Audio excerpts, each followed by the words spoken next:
one. Yeah, it is the worst. It's so worth it. It's like you're being punished. I know. It's like you can't. What are you supposed to do? You can do anything. So weird. You got that I'm not the only one. I'll be there tomorrow or the next one.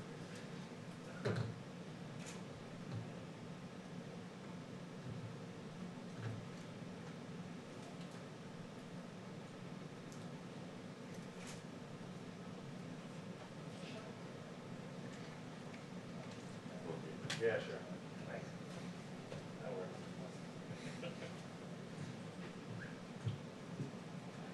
Can you stand for me too?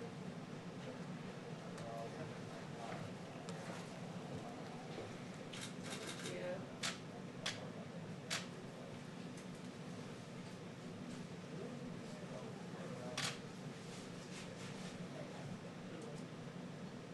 Friend? You good? Yeah. It's warm outside. Feel it. Shitty. Yeah, a little toasty in the sun.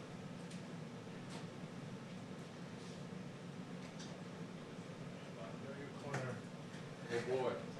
Put baby in the corner. So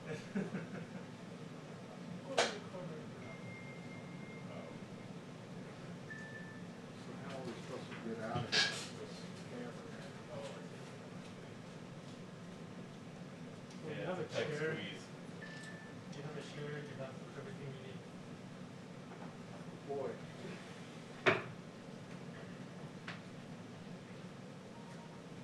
I'll try to go in there and get done.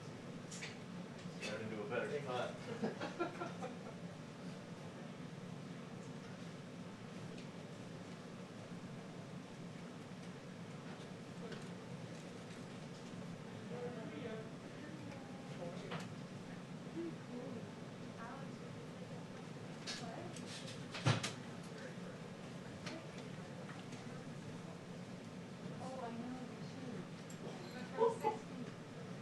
So funny. You just stand over there. I can take a picture. You just stand over there. Same clothes. Gotta warm up before this.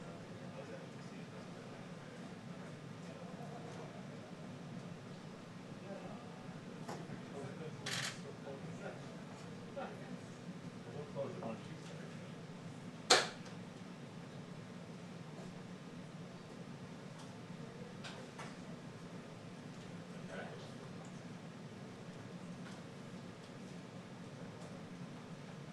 Better than there.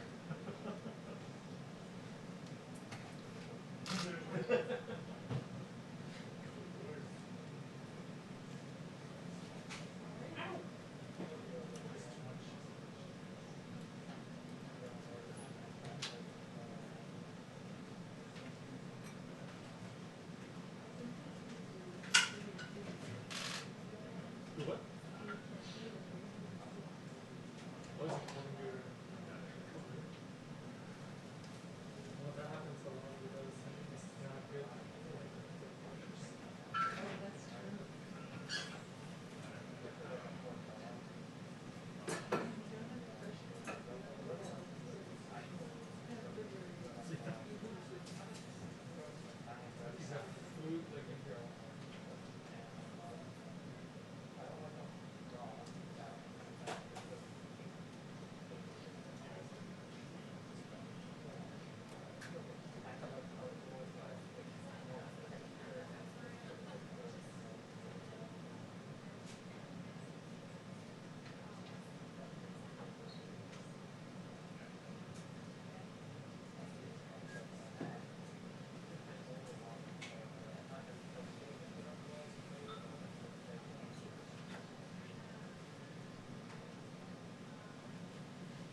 Yeah, check back in 2 weeks. Face shield. That must be great for you. You lied to you. It's like wearing a gas mask.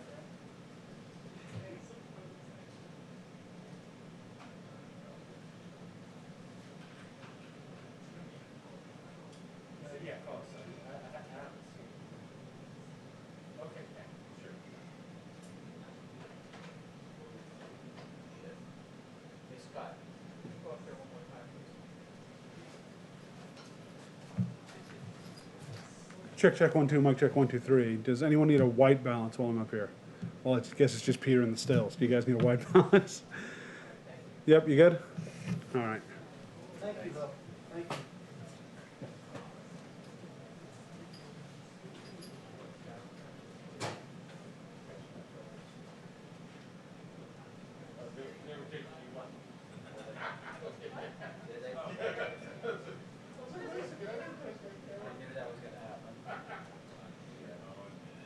Did I just make it on the Fox News? Yeah, I made it. Sweet. Peter, I thought they were taking my robo camera. Yeah, well, you know, I tell you what, search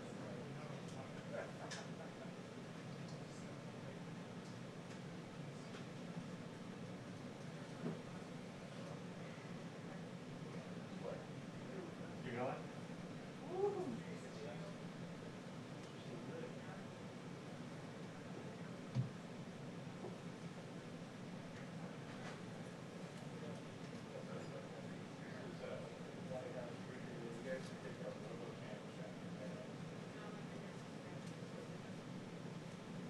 Don't kill my dreams, Ali.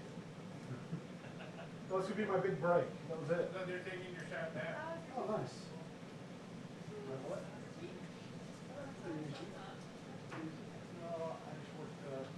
Yeah, I went in and caught a focus on you. But you, Nice. was it a big box, little box? I'm probably not focused. No, little box.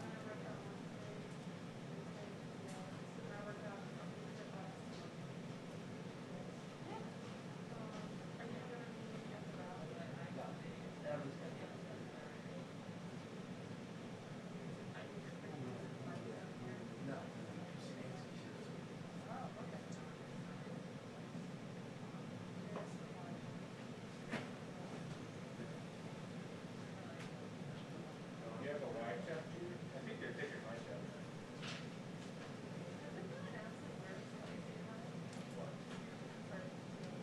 Yeah. Yeah, it's in line.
Oh.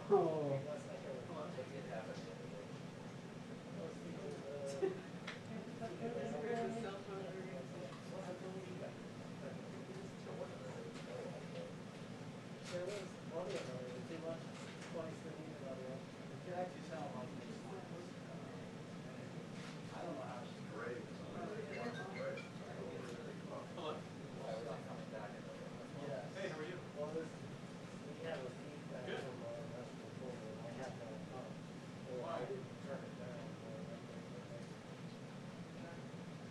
I'm sorry for coming. It's a busy day.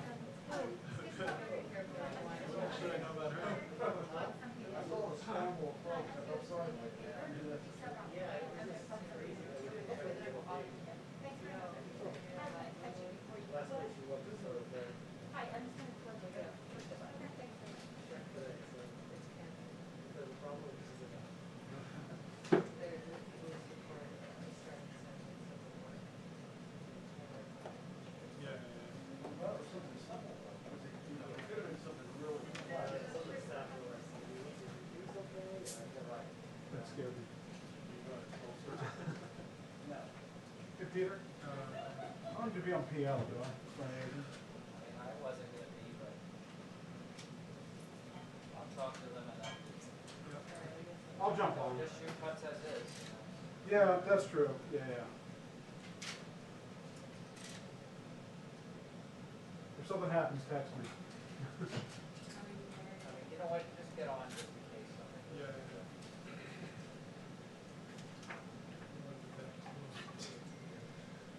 Next, Hey, I just wanna be on the line. next time, I'm sorry, I didn't realize.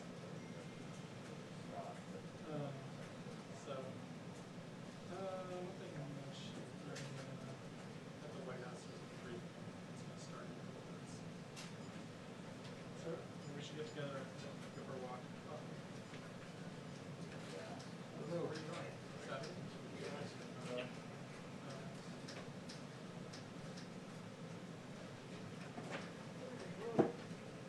When you come back. Okay, hey, also, while I got you. How's it going? You two have a good weekend. This one? This one. I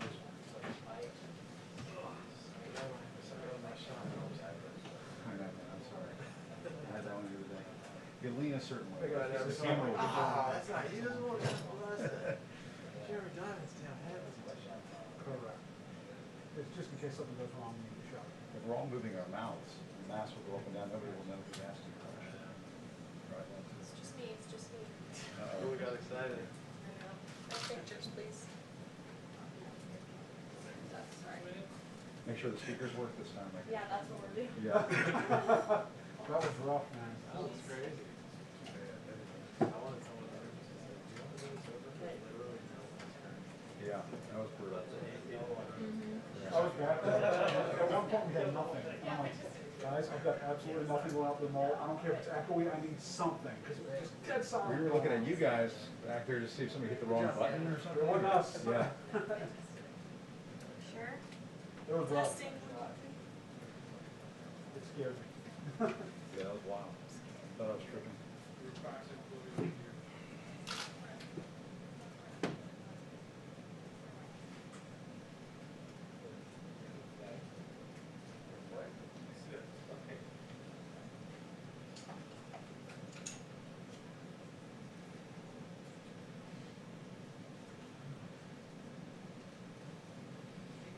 There were, today, 4,000 cases of COVID in Florida.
didn't think there were gonna really be any demonstrations. I guess.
Mic check, 1, 2, audio check, 1, 2, 3, 4, check, check, 1, 2.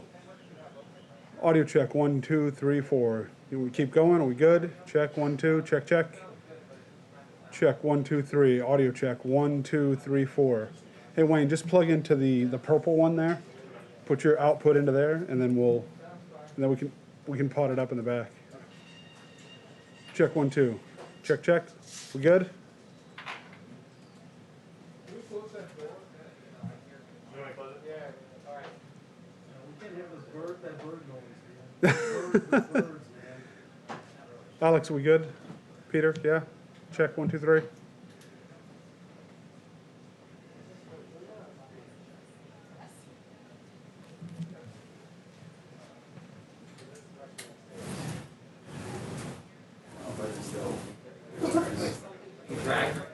Really here.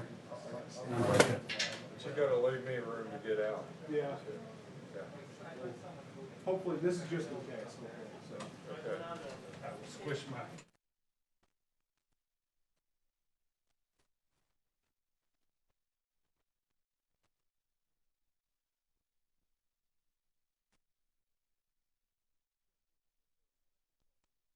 Check, 1, 2, 3. Check, check, 1, 2. Check, 1, 2, 1, 2, 1, 2, 3, 4. Mic check, 1, 2, 3. White House podium briefing room. Mic check, 1, 2. Good?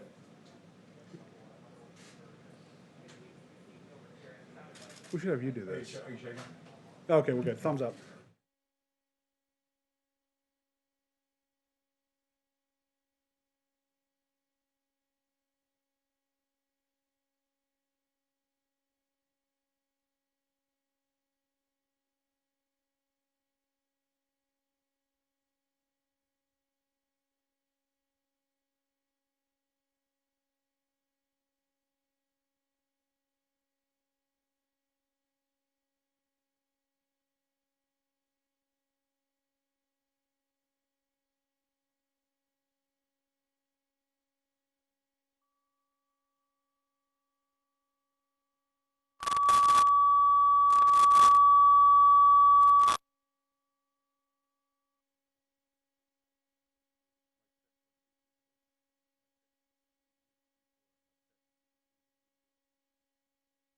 Two, 1 2 1 2. Mic check 1 2 3 4. Mic check 1 2 3 4. Mic. Good. Okay.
One more audio check. Mic check, 1, 2, 3. Audio check, 1, 2, 3, 4.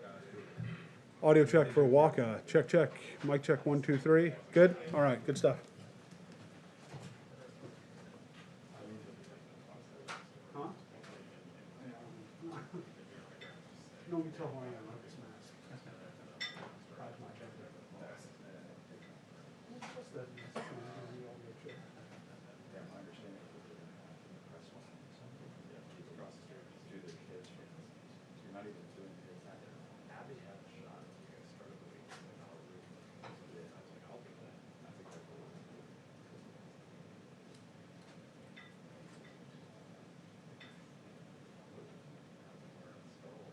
Yeah, with the hazmat suit.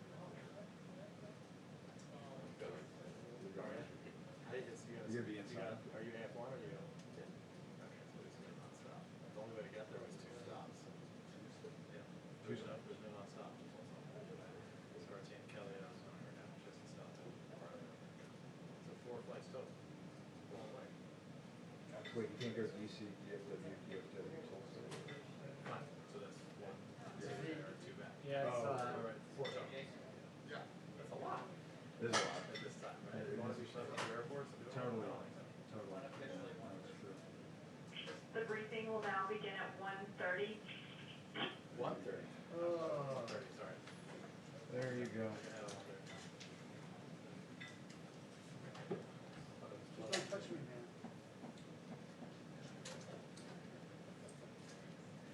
Must be me, my little brother, when we were kids. On the vacation trip.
think so. I think we're gonna get some trust filing area or something like that. How about you guys? Johnson being inside. He's gonna be inside. Okay. I'm doing, travel pool, so Oh, cool. guess we'll both be in there. Yeah. It's so exciting. Oh, you guys are the travel pool on Mhm. Saturday. Yeah, Yeah, be careful. I know. And wear a 95 Yeah, mask. yeah. Yeah. Yeah. I'm used N95. It's gonna be really good. Yeah, that's probably a good idea. I heard some people are gonna wear goggles and maybe medical gloves. Really? Uh, Be up on that. Yeah. Yeah.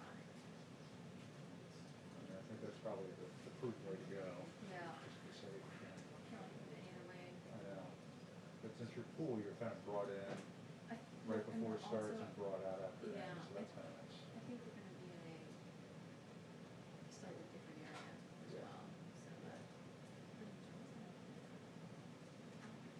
Yeah, the risers, I don't, from what I understand, the risers are gonna be, just gonna have to press up there like they normally would, so. And you usually have it blocked off a little bit, so they'll have some space, but They have 500 requests for this, 500 questions. not the 500 people show.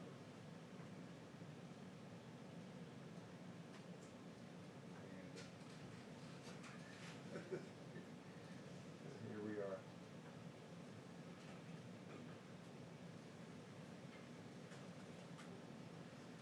Can't wait for the first debate in July. That's what First the guy debate in said. July. No, I'm just saying now that Trump's on, wanting more debates, right? So we're gonna like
Good afternoon, everyone. The Great American Comeback is underway. Just before joining you all, we learned from the Bureau of Labor Statistics that unemployment has fallen in 43 states in May as Americans are going back to work. Also, I would like to re-emphasize the numbers that Director of the NEC, Larry Kudlow, shared with you all yesterday, that the CBO predicted that in the third quarter we will get plus 20% GDP. They've predicted in Q4 we will be at plus 20% GDP. And top economist Ed Hyman says that in Q1 of 2021, he's predicting plus 5 in GDP. And this would put GDP above its 2019 peak. That's right, so pre-coronavirus numbers should those predictions pan out. We are back and we will be booming. Finally, we are encouraged that we continue to gather positive data on a number of therapeutics. Heparin, dexamethasone, or steroids, as it's more commonly known, convalescent plasma, and remdesivir have all shown promise in treating coronavirus. Preliminary findings in a large UK-based recovery trial found that when steroids were used, there was a 30% reduction in death for coronavirus patients on ventilators. The FDA is reviewing this recovery trial data now. Additionally, on convalescent plasma, there is more encouraging news in partnership with Mayo Clinic. The Trump administration moved very quickly on this therapy in its earliest days, recognizing that it showed promise. Though through the FDA, Mayo Clinic, and the administration's work in our hand-in-hand partnership, we've found that this treatment is very promising. This has shown that the administration has left no stone unturned in looking at every possible treatment at the very earliest stages. The lead investigator of this Mayo Clinic study, Dr. Michael Joyner, summed up his work in saying that convalescent plasma, quote, continues to look promising, end quote, noting the, quote, excellent news of this study, which covered a diverse population of patients. About 20% were African American, nearly 35% Hispanic, 5% Asian, and 40% women.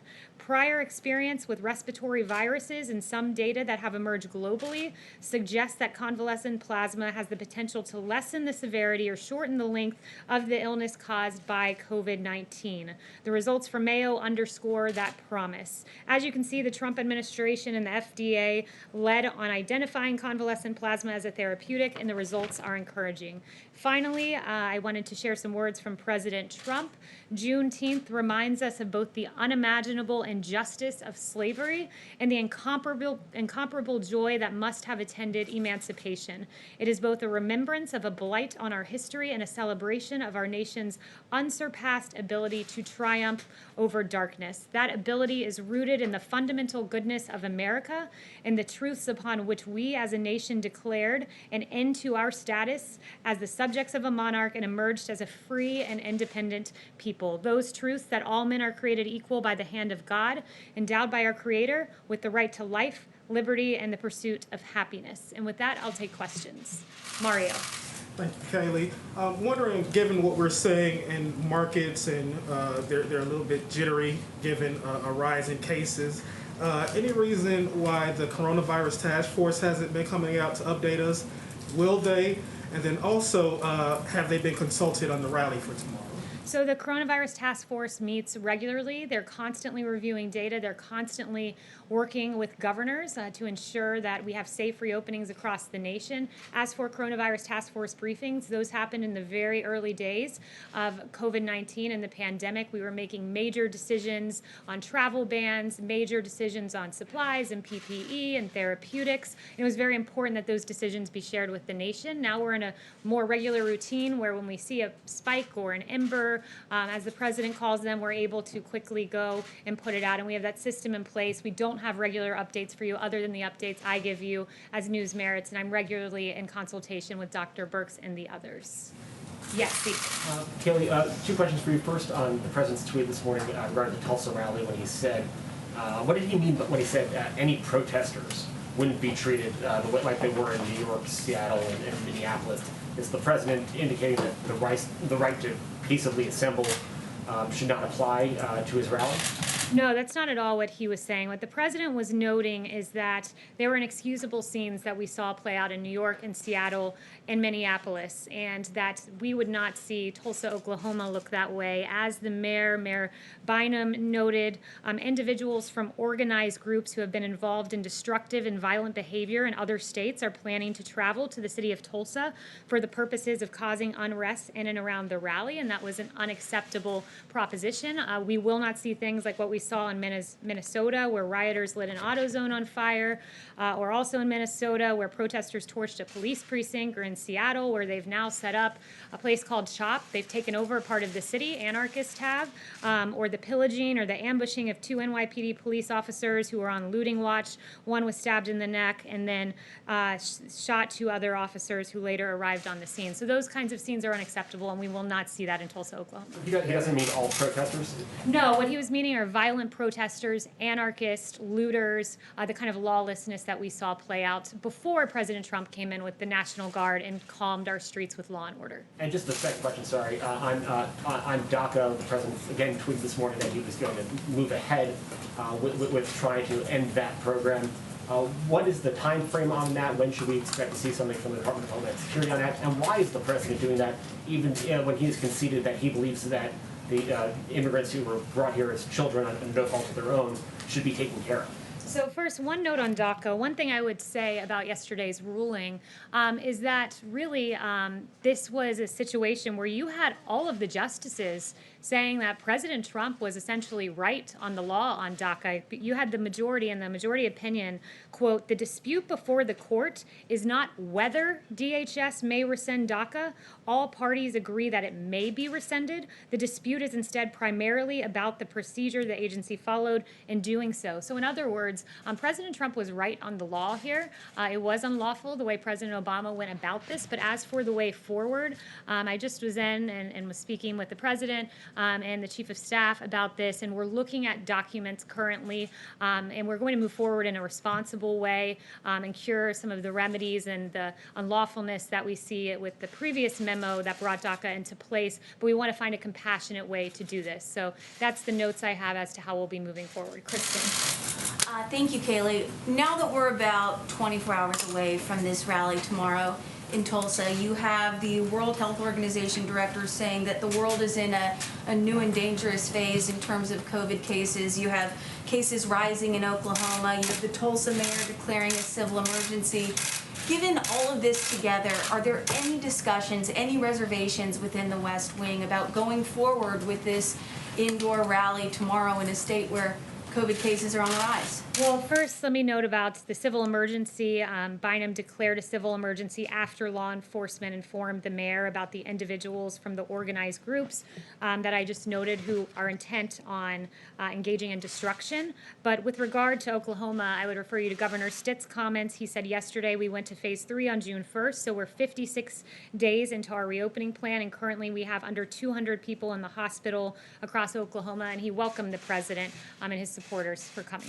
But I guess my question is, behind the scenes, are there any White House officials, just expressing a bit of reservation about going forward 24 hours out? So we are all on board with going to Oklahoma. We're taking appropriate measures like hand sanitizing and temperature checks and masks being provided at the door.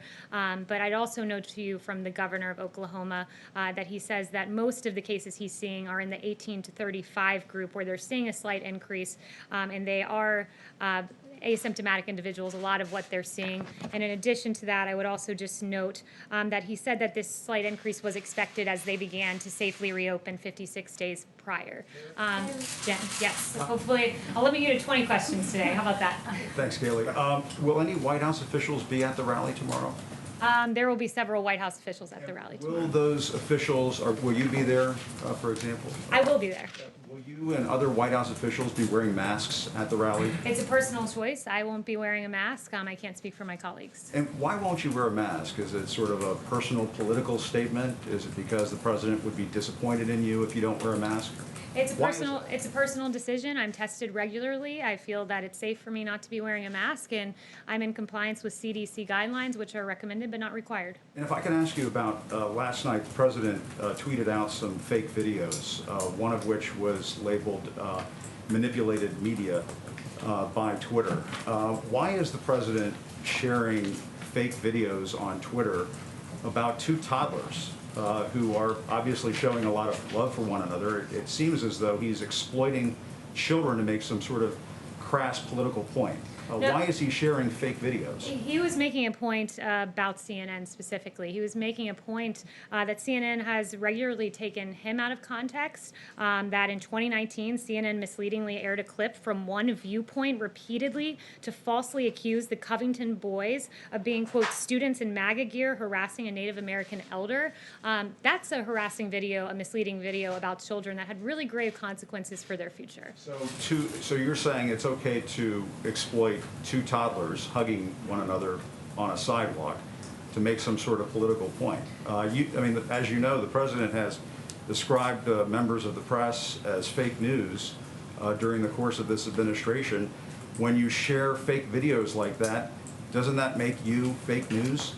I think the president was making a satirical point that was quite funny if you go and actually watch the video. I think he was making a satire. The point is it was a play on CNN repeatedly taking the president out of context. Like the time when you guys had a chyron that read, "Trump slammed some illegal immigrants, they're animals." Well, guess what? The people we called animals were MS-13 illegal immigrants who regularly mutilate people in this country. Those things are entirely misleading. You don't mind pointing out the president has referred to some Mexican immigrants as rapists. He has tried to pass a Muslim ban in this country. He has described black NFL players as sons of bitches if they take a knee during a football game. That's an absurd attempt to justify the misleading headlines that are regularly on your network. Like I was just walking in, watching CNN as they lauded the quote rallies in the streets. Are you saying that the president gotta let me finish, Jim. This isn't a cable news segment. I'm answering your question right now from the White House podium. When I walk out of here, when I walk out here, Jim, and I see on your network celebratory headlines about the rallies and the protests outside, and you actually said protests and rallies. So in light of a protest, if these gatherings happen in light of a protest or a rally, as you say, that rally is to be condoned, but not the president's rally. I mean, it's appalling. You have one person on your network saying that this is a celebration in the streets, a carnival-like atmosphere. There's a guy with a sign that says free hugs. It's beautiful what's happening in the streets. There is music. People are hugging. You celebrate hugging in the context of a protest, but in a Trump rally where we celebrate historic low African-American unemployment, criminal justice reform, HBCUs, that rally is not allowed because guess what, Jim? It doesn't fit the ideological agenda of CNN. Peter Alexander. Let me ask if I can, Kayleigh, why does the president keep hiring people who are dumb as a rock, overrated, way over their heads, wacko, and incompetent? So the president makes hiring decisions based on the fact that he likes to have countervailing viewpoints. I spoke to him this morning about the hiring of John Bolton in particular, and he said, I like to counterbalance my own opinion with individuals that oftentimes have the very opposite opinion of my own. He likes the model of having a team of rivals, like what we saw in President Lincoln's administration. I've been a part of that. I often see rigorous debate, and the president uses his gut and makes the best decision as to how to move forward. So that's what goes into his hiring practices, and I think the team of rivals with President Lincoln worked quite well. There's obviously value in hiring a team of rivals. It's worked well in the past, but then if you're going to hire rivals, why hire rivals who are dumb as a rock, overrated, way over their heads, wacko, and incompetent? How does that help? Well, sometimes those rivals prove those labels to be true, and that's particularly true in the true in the case of John Bolton, who repeatedly praised the president, then turned. He's been widely criticized by the New York Times for his book. I think John Bolton has proven himself to have those labels as true. Let me follow up. Just on Juneteenth, Kayleigh, it's important. If I can follow up quickly, just on Juneteenth, if I may. We're not going to get to everyone in the room. The 20-question rule applies to everyone. Yes. Okay. So I'll take the 20 questions if it applies to everyone. Then I've only done 2 so far. For my third one, I'd like to ask, does the president support Juneteenth as a federal holiday? And yesterday, in an interview with the Wall Street Journal this week, the president was speaking about Juneteenth, and he said that nobody had ever heard of Juneteenth. What does that say about the president's relationship to the black community if he would say that when millions of African Americans in this country commemorate it each year? Well, look, what I would say is this president's routinely commemorated Juneteenth. The president, what he said is... You said he learned about it this week. What the no, he did not say that. As Secretary Carson emphasized, I talked to the president about the Juneteenth event. I was pleasantly surprised about how much he knew about it, the whole history of it. He did not just learn about Juneteenth this week. That's simply not true. And as to Juneteenth, there were a lot of people who didn't know what Juneteenth was, and Google searches prove that. And you can see, I looked at the chart on Google searches on Juneteenth, and this year they went like this, and that's thanks to President Trump. Yes. I wanted to ask if the White House is planning to issue an executive order in the coming days to suspend visas for foreign workers, and any detail you can provide in terms of what types of visas, for how long that would last, etc. So I have no announcements on that front today. I'm aware of the reporting, but no announcements. Okay, could I follow up quickly and ask if the president plans to take any health precautions at the rally tomorrow? We are administering hand sanitizer, masks to those who are in attendance should they decide to wear them, and we are taking temperature checks. Daniel. Hi, Kayleigh. Arizona's seen surging coronavirus cases, as well as Texas and Florida. Does the president think that they should all keep doing what they're doing, or is he concerned about, this rise in cases and how to stop that? This is a state-led reopening with the assistance of the federal government and our medical experts, so we're regularly consulting with each state. It's their decision as to whether they remain their reopening processes, but we're very confident that they will be able to get it under control. We've had CDC deploy teams to 4 states, and when we see these spikes in cases, a lot of times, and we're able to isolate them and stop the spread further. So with the help of the federal government, these states should be able to safely continue reopening, though it is their decision whether to do so. What does the president think of his niece, Mary Trump's new book that's coming out? Yeah, so on the Mary Trump book, what I would say is this. I haven't seen the book. The president hasn't seen the book, so I'm not going to sit here and speculate about what it may say or what it may not say. David. Yeah, given all the hoo-ha over Tulsa, isn't the president taking a big risk this weekend? Because if things go south on Saturday, isn't that going to make it harder for him to schedule rallies in the future? Look, I think that we are confident that we can operate safely in Tulsa. As I noted at the beginning of this, Governor Stitt said under 200 people are in hospitals across Oklahoma. Most of those, a lot of those, between the ages of 18 and 35. So we're confident that we can do this safely, and we're very much looking forward to going to Oklahoma. Why haven't y'all scheduled more rallies? Are y'all waiting to see how things turn out on Saturday? That would be a question for the campaign. Yes. Yes, thank you, Kayleigh. 2 quick questions. In an interview on NPR on Tuesday, Dr. Fauci said he hasn't spoken to the president in, quote, 2 weeks. Why have they gone so long without talking, and is this still a priority for the president, the virus? Absolutely, it's still a priority. It's why the task force meets regularly.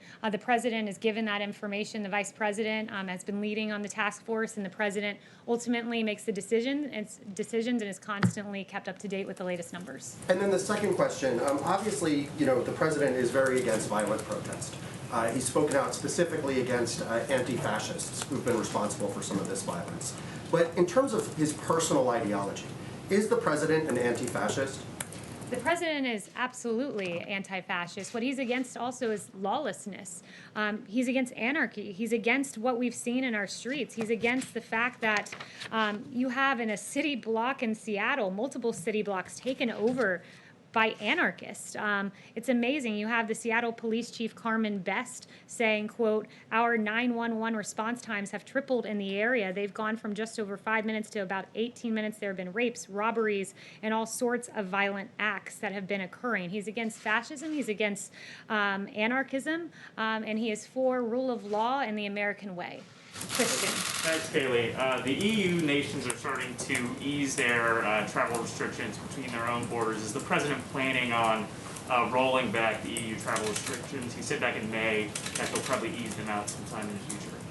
The president knows that the travel restrictions were a very important component to saving lives. Almost 3 million could have perished, and those travel restrictions were instrumental in taking early action and saving American lives.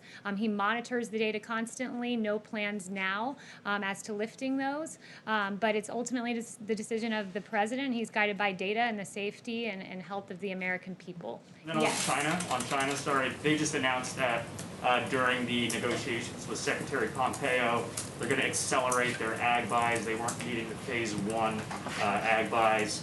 Does this mean anything for a potential phase 2 deal? Obviously to solve the coronavirus, but I have no announcements on that front. I haven't spoken to the president on that specific matter. Yes. Back to DACA, if you would please. After the Supreme Court decision the other day, the U.S. Conference of Catholic Bishops issued a statement. I'll just read it briefly. Next, we urge the President, President Trump, to strongly reconsider terminating DACA. Immigrant communities are really hurting now amidst COVID-19, and moving forward with this action needlessly places many families into further anxiety and chaos. Will the President consider the Bishop's appeal in this? Well, the president said to me, I'm going to take care of DACA far better than the Democrats ever did. The Democrats had 2.5 years to make a deal on DACA. They didn't do it. He wants to take care of these individuals, but it needs to be done in a lawful way, and it needs to be done in accordance with assuring that our border is safe, that it's protected, that we have an end to lawless immigration and MS-13 and the havoc that we've seen wreaked in this country. So he's for a measured response, and he's offered deals to Democrats previously that have been rejected. So Democrats really seem to be using the DACA recipients as pawns, and that is despicable. Emily. Thank you, Kayleigh. Given that the campaign had attendees of the rally on Saturday sign a waiver to indemnify the campaign if they should get sick with the coronavirus, would the president consider starting or contributing to a fund for the sick or the bereaved if we see a spike in cases come out of the rally Saturday? I think that's a hypothetical, and that's a speculative question. Yes. Thank you, Kayleigh. Looking towards the election, we know that the Biden campaign is pushing back on adding any additional debates to this schedule. How many debates would the president be willing to participate in? Yeah, so the president talked about this yesterday. The president is happy to debate when given the opportunity. Right now there are 3 debates, and he's happy with that, but certainly if others were proposed, he'd be willing to look at them. And he very much looks forward to those debates. One thing I would note, and I think it's just very important, especially as we go into the weekend and we begin to look at some of the news coverage out there, is that I would encourage all of you to cover the protest in the same way that you covered the rally goers. It's really quite something when you look at this extraordinary video by Media Research Center and Newsbusters, where you have multiple hosts on MSNBC, CNN, and CBS boasting about the, quote, massive crowd. I mean massive. Tens of thousands of people, thousands and thousands, up to 200,000 people, they exuberantly exclaim. But then they have grave concerns about the size of the Trump rallies. You have MSNBC contributors saying social justice over social distancing. But when the president looks to celebrate the accomplishments for minority and communities in this country, our rallies are derided as breeding grounds for coronavirus, while Lawrence O'Donnell celebrates arm-in-arm protests. So I really think that we should have internal consistency here in the way we cover large crowds. We should be guided by science, not cherry-picking science, as I see all too often on the airwaves, especially from CNN. Stay safe. Happy Father's Day to all. Thank you, Susan. And healthy.